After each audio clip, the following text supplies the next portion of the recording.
Good evening అండి. మీ అందరికీ తెలుసు, మన శ్రీకాకుళంలో ఇండియన్ ఆర్మీ కాలింగ్ అనేటువంటి ఒక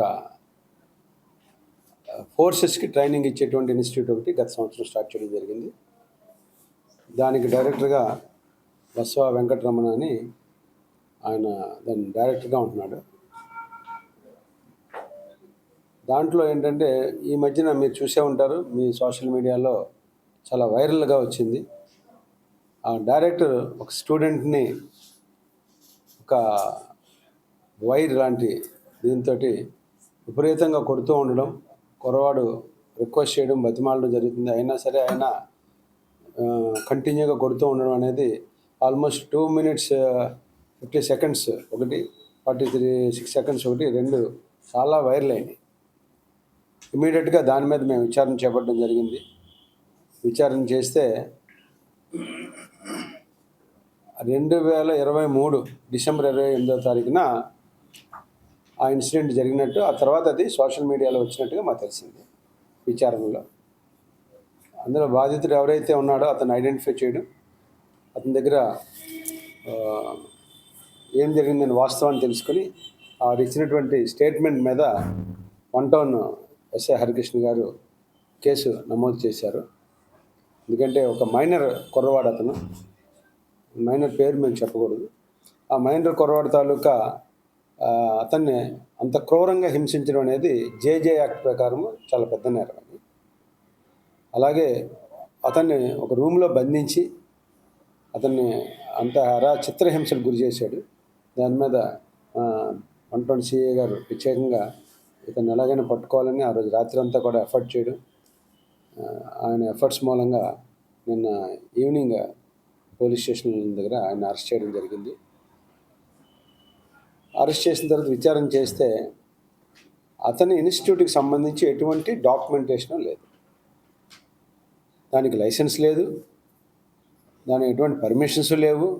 అక్కడున్న స్టూడెంట్స్ ఇంటర్మీడియట్ ఎన్ఆర్ఐ కాలేజీ ద్వారా చదువుతున్నారు, ఎగ్జామ్స్కి అటెండ్ అవుతున్నారు.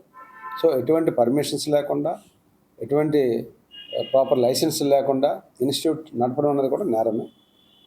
దాని మీద concern district authorities, district education officer వాళ్ళందరికీ కూడా ఆ రిపోర్ట్స్ పంపించి డిపార్ట్మెంటల్ యాక్షన్ ఏ విధంగా తీసుకోవాలనే దాని మీద వారికి రిపోర్ట్స్ పంపడం జరుగుతుంది.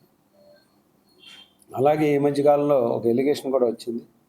అక్కడ ఉన్నటువంటి హాస్టల్లో, గర్ల్స్ ఉన్నటువంటి హాస్టల్లో బెడ్రూమ్స్ ఏరియాలో ఉన్నటువంటి డార్మెటరీలో సీసీ కెమెరాస్ ఉన్నాయని, దాని మీద కూడా పూర్తి స్థాయి విచారణ చేశాము. ఇప్పుడైతే కెమెరాస్ లేవు. ఆ రోజు ఏ రోజైతే మనకు తెలిసిందో ఆ రోజైతే ఉన్నాయి. బట్ అందులో ఎవరు కూడా ఫిర్యాదు ఇవ్వడానికి ముందుకు రాకపోవడంతో అప్పుడు ఎటువంటి కేసు కట్టలేదు. అందరూ కూడా ఏంటంటే వాళ్ళు వస్తువులు పోతున్న ఉద్దేశంతో, వాళ్ళ పర్మిషన్ తోటి, పేరెంట్స్ పర్మిషన్ తోటి కెమెరాలు పెట్టారని అన్నారు. బట్ అది చట్టవిధంగా నేరం కాబట్టి కెమెరాలన్నీ కూడా అప్పుడే తీయడం జరిగింది. అలాగే అతని మీద ఈ ఆర్మ్డ్ ఫోర్సెస్ సంబంధించినటువంటి లోగోలు వాడుతున్నాడని, వాళ్ళ ఆర్మ్డ్ ఫోర్సెస్ సంబంధించినటువంటి జెండాలు కూడా వాడుతున్నాడు అనేటువంటి ఇంకొక ఎలిగేషన్ కూడా ఉంది. దాని మీద కూడా విచారణ చేస్తున్నాం. అది చట్టవిరుద్ధంగా ఏదైనా ఉంటే మాత్రం తప్పకుండా లీగల్ యాక్షన్ తీసుకోవడం జరుగుతుంది. అలాగే అతను ఈ కుర్రవాడిని మనం విచారణ చేస్తే తెలిసింది ఏంటంటే, గత సంవత్సరం ఎస్ఆర్ షాపింగ్ మాల్లో బట్టలు కొనడానికి వెళ్ళినప్పుడు బట్టలు కొన్న తర్వాత అక్కడ కొంత దొంగతనం చేయడం జరిగిందని, దాంట్లో కొంత అది కూడా విచారణ చేయడం జరుగుతుంది. అది కూడా అసలు ఏంటన్నది మేము పూర్తిగా విచారణ చేస్తాం. అదైతే మాకు అతను అసలు డిగ్రీ కూడా ఏం చదవలేదండి, ఏమి ఇంటర్మీడియట్ తోటి ఆపేసినట్టుగా మాకు తెలిసింది. దాని మీద కూడా విచారణ చేస్తాం. మేము ఇప్పుడే మీకు చెప్పాము, మా చట్ట పరిధిలో ఉన్నటువంటి చర్యలు మేము తీసుకుంటాము. ఇన్స్టిట్యూషన్లో లైసెన్స్ లేకుండా నడిపినందుకు కన్సర్న్ అథారిటీస్కి మేము రిపోర్ట్ రాస్తాము. Concern authorities will take action. ఎందుకంటే మేము ఇన్స్టిట్యూట్ మూసేయడాలు, తెరవడాలు అనేది మా చట్ట పద్ధతిలో మా చేతిలో ఉండదు. దానికి concern education departments, licensing authorities ఉన్నాయి. వాళ్ళకి మేము రాసిన రిపోర్ట్లో వాళ్ళ చర్యలు వాళ్ళు తీసుకుంటారు. ఉన్నాయండి. అతను గతంలో కూడా 2 కేసులు మా దృష్టిలోకి వచ్చినాయి. 2 కూడా ఒక చీటింగ్ కేసులు, ఇంకోటి హత్య కేసు. ఆ 2 కేసులు కూడా ఒకటి విచారణలో ఉంది, ఒకటి క్లోజ్ అయిపోయింది. కరీంనగర్ నుంచి ఏదో కార్పొరేట్ ఇచ్చాడు అక్కడ కూడా అంటే అది మాకు ఇంకా మా దృష్టికి రాలేదు. ఇప్పుడు మీరు చెప్పారు కాబట్టి దాని మీద కూడా విచారణ చేస్తాం.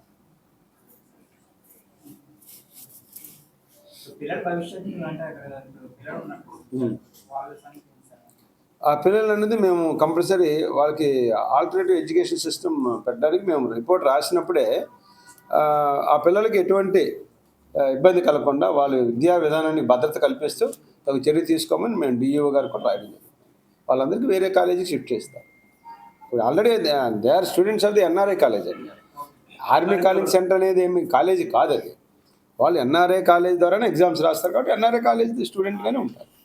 లక్షల్లో కొంతమంది జాబులు ఇప్పిస్తారని కూడా ఆ కోణంలో ఏమైనా మరి ఫిర్యాదు రావాలండి. ఫిర్యాదు అయితే ఇప్పుడు మా దగ్గర అయితే లక్షల్లో జాబులు ఇప్పిస్తామని అన్నట్టుగా ఒక్కరు కూడా ఫిర్యాదు ఇవ్వలేదు.